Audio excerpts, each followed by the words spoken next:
Limang ari-arian ng The Kingdom of Jesus Christ, kaninang umaga, may panawagan si dating Chief Presidential Legal Counsel Attorney Salvador Panelo. Una kay PNP Chief. Ito, may saglit lang, sasagutin ko to. Coach Oli, quick question. Anong meron sa July? Please answer. Sa totoo, ilang beses ko po ito sinagot, hindi ko rin alam. No? Pero kasi maraming nagsasabi na sa July daw ay magto 2 years na si BP Sara. At maraming nag-e-expect na huhulihin.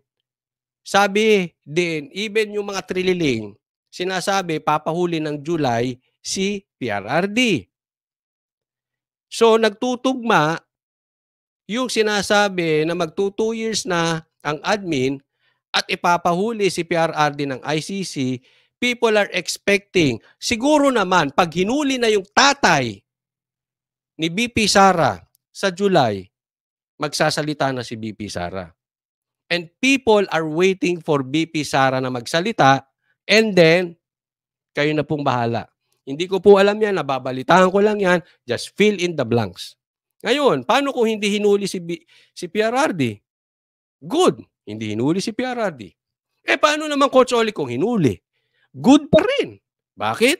Baka nga magsalita na si BP Sara and magising na ang sleeping giant and matapos na ito. So, ano meron? Sa totoo, hindi ko alam. Yan lang ang mga natatanggap kong report. Hindi naman ako part niyan. So, wait and see tayo. Kung totoo nga ang ipapahuli, sa tingin ko hindi rin naman. Duwag din naman yung trililing na yun. Yun ang sinasabi, papahuli daw si PRRD. Ano masasabi mo doon, Coach Oli? Go ahead. Make my day. Marami nga nag-aantay niyan eh. Kaya nga July ng July ang taong bayan eh. Sige, pahuli nyo. Sige? Hindi ako po ay supporter ni PRRD, hindi po ako matutuwa na siya ay huhulihin. No? Pero kahit naman si PRRD, hindi takot dyan sa ICC na yan. Pero, huwag niyong minamata ang kakayanan ng mga Pilipino pag naapi na ng todo ang mga Duterte. Tuloy tayo. Chief Police General Francisco Marbil. Hindi ko maintindihan itong administrasyon natin eh. Pati ito nung PNP, hindi ko rin maintindihan bakit sumusunod sila sa mali. Wala silang search warrant, papasokin nilang compound. Yun ang hindi ko maintindihan. Gusto nila? Wala silang search warrant, papasukin nila yung compound. Sasabihin ng mga ensimada, may search, may warrant of arrest. Teka muna, ibang warrant of arrest at ibang search warrant. At huli na po nilang sinerve yung warrant, nakaakyat na sila, nagigiba na sila, tapos saka pinakita yung warrant. Ganyan po ang kwento dyan. So, siyempre, papalag ka. Magkaiba po ulit.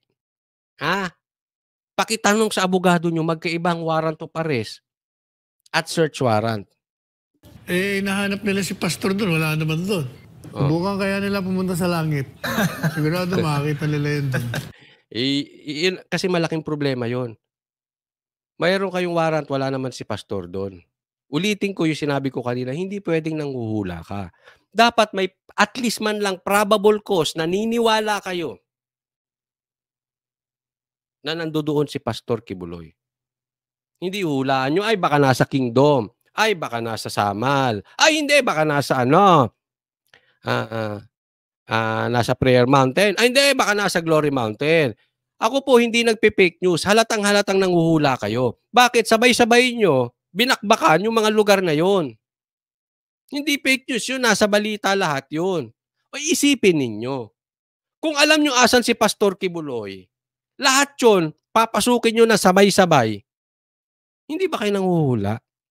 Unless naniniwala kayo, 3 ang katauhan ni Pastor.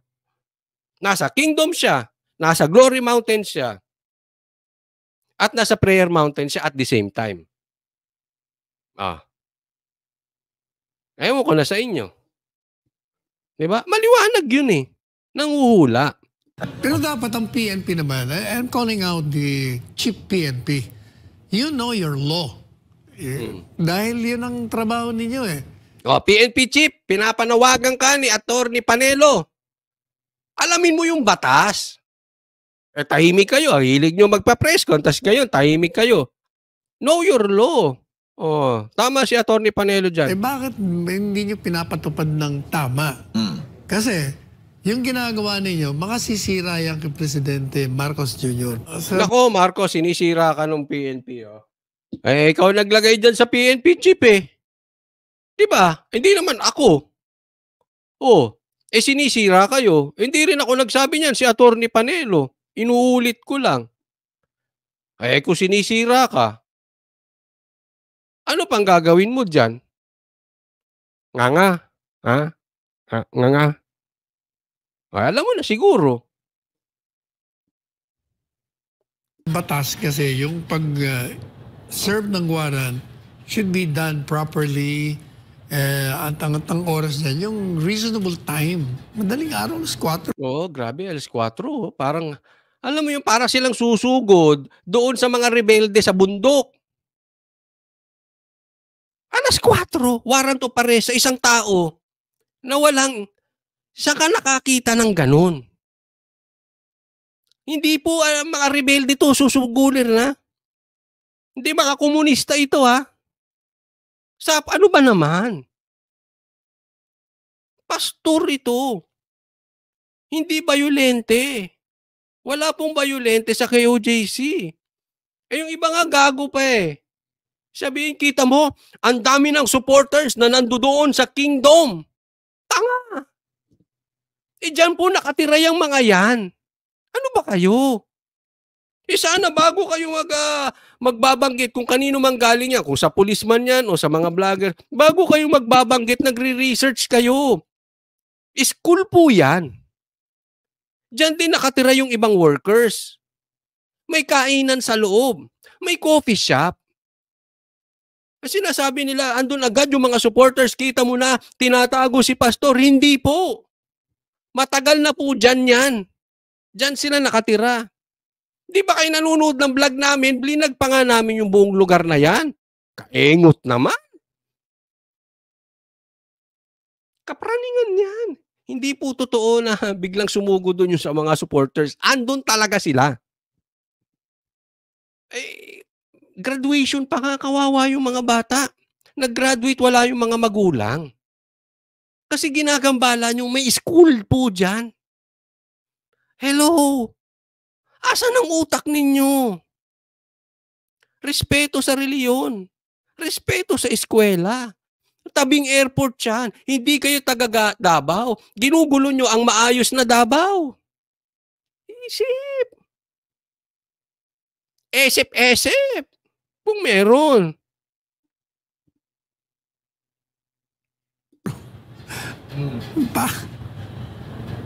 Unless na merong criminal activity, pwede yan. Pero yon, yung madaling araw, unless may criminal activity. Baka naman sasabihin nyo, may nagluluto ng shaburon. Tanga! May nagluluto kape. May nagluluto ng pagkain. Diyan po kami kumain nila Tatay Digong, nila Pastor Kibuloy. Kumpleto po sila dyan. Maka ano na namang iimbentuhin nyo. Wala pong criminal activity sa loob. Napakaayos. Alam mo, asar na asar ako dun sa mga tao na epal. Hindi, ibahin natin, hindi dito ha. Halimbawa, maayos kayo na grupo. Tapos may papasok, guguluhin mo. Ang tanong, anong ambag mo sa grupo? Dapat laging ganon. Halimbawa, ang ayos nyong kumpanya. Ang ayos nyong magpa-partnership sa isang negosyo. Papasok ka. Tapos ang dami mong suggestion. Dapat ganito, dapat ganito, dapat ganito. Teka muna. Bago ka pumasok, ang isipin mo muna, ano ang maidadagdag ko sa grupo? Bago ko buksan yung bibig ko, dagdag muna ako. Ang problema sa inyo, pumasok kayo sa Davao, wala pa nga kayong naidadagdag, nang gulo pa kayo.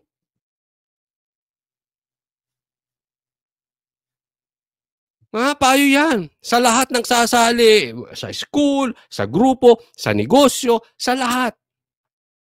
Isipin nyo muna, pagpasok ko, ano maidadagdag ko?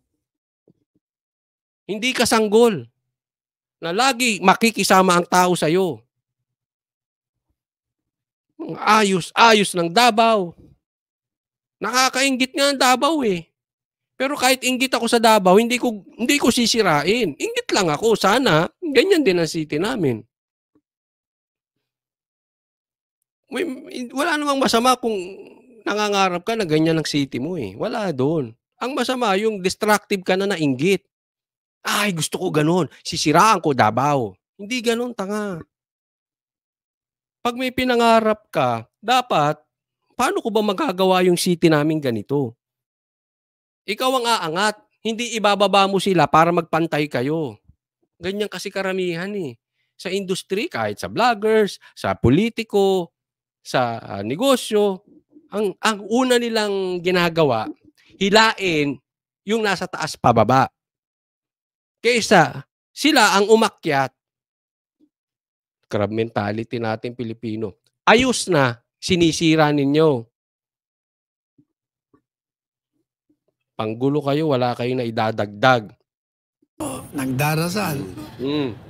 Maayos naman. Correct. Walang... willing na papasukin, attorney, kung... Oo, willing papasukin. Tama si MJ yung hirit niya dyan.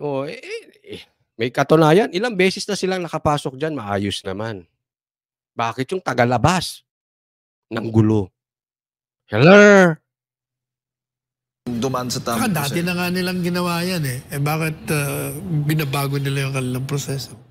Binatikos ni Atty. Panelo ang ginawang hakbang ng gobyerno. Anya, overacting daw ito dahil para bang pupunta sila ng gyera. Samantala, nanawagan naman si Atty. Panelo kay Pangulong Bongbong Marcos na tugunan ang nangyari kanina sa KOJC Properties. And I'm going to call out this. Yan na. Iko-call out na kayo ha, Marcos, di Atty. Panelo. Kind president.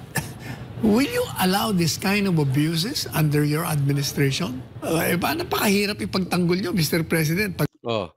Hahayaan mo ba yung ganitong pang-aabuso, President Marcos? Inulit ko lang. Tinagalog ko lang na mas marami tayong maabot.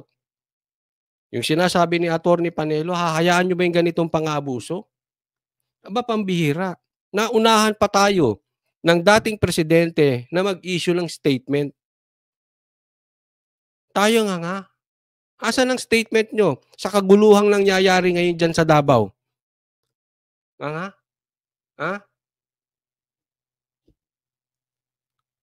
Ito si Tatay Digong may backbone talaga. Hindi weak. Totoong leader. Hindi weak. Ganyan kayo. He was preaching against dictatorship. But iba yung nangyayari po. Action speaks louder than words, Attorney Sal. Galit na si MJ, nag-i-English na. Ano ka pa ha? Action speaks louder than words ka pa. Hindi, totoo naman. Oo. Ang problema kasi sa admin ngayon, iba ang sinasabi, iba ginagawa. Kaya nga sabi ko wala silang connect. Ang hirap nilang unawain. Sabi naman dito, paano kaya tahimik kasi siya ang may pasimuno? Yun lang, hindi natin alam.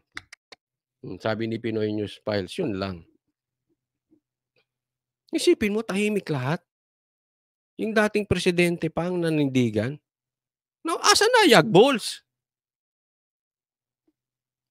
Ginagawa sa ground. Ibig sabihin yan, hindi ka sinusunod ng mga tao mo. Ay, nako, matindi talaga.